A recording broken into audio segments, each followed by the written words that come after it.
Bonjour, je m'appelle Pierre Charlat, je suis producteur de plantes à parfum sur Grasse. Nous sommes sur mon domaine, Terre de Jasmin, un domaine familial depuis les années 50. Voilà. Au début, j'ai commencé avec du jasmin et puis après, j'ai fait de la rose centifolia, de la tubéreuse et de l'iris pallida.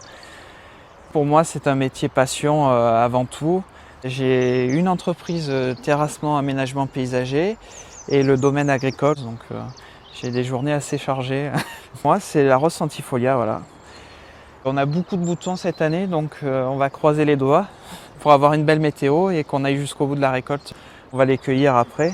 En fait, vous voyez, il faut venir vraiment délicatement avec deux doigts. Vous allez saisir la base là, le vert, hein, et vous allez, hop, un geste du poignet comme ça, en fait, elle casse.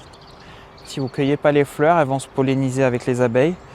Et pour le rosier, il va faire des graines. Donc pour lui, il considère qu'il s'est reproduit et tout le reste des boutons que vous voyez là, il va me les abandonner. Donc je pense que deuxième partie de matinée, ils vont cueillir et il ne fait pas très chaud, donc début d'après-midi, c'est à l'usine.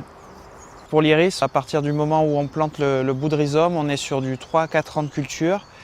Après, on peut arracher les rhizomes d'iris, trier les parties qui vont intéresser l'industriel pour faire sa transformation et replanter les petits morceaux viables pour relancer une culture ou une autre parcelle. Vous avez 3-4 ans de séchage en entrepôt.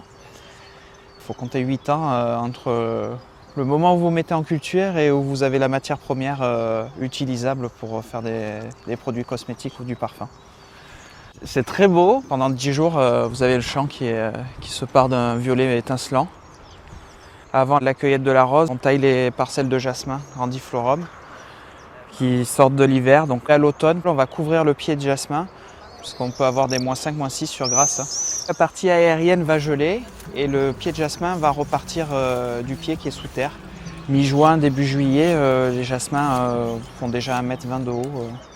Mi-juillet, on commence à récolter la fleur. Au pic de la saison, on tourne à 12-14 kg au jour, en sachant que pour 1 kg de fleurs, il faut 7 à 10 000 fleurs ramassées une à une à la main. Le matin, c'est tout blanc, on dirait qu'il a neigé pendant la nuit. Et vous sentez le parfum du jasmin à 200-300 mètres. Et on va récolter jusqu'à fin octobre, voire fin novembre. Tout le domaine est en agriculture biologique, avec le concours des auxiliaires notamment. Et il y a plein de plantes pour décompacter le sol, fournir de l'azote aux plantes qu'on va planter par la suite. La nature a quasiment fourni tous les outils, à nous de savoir les utiliser correctement. On ne peut pas prendre de vacances et la nature pousse continuellement, donc il faut cueillir.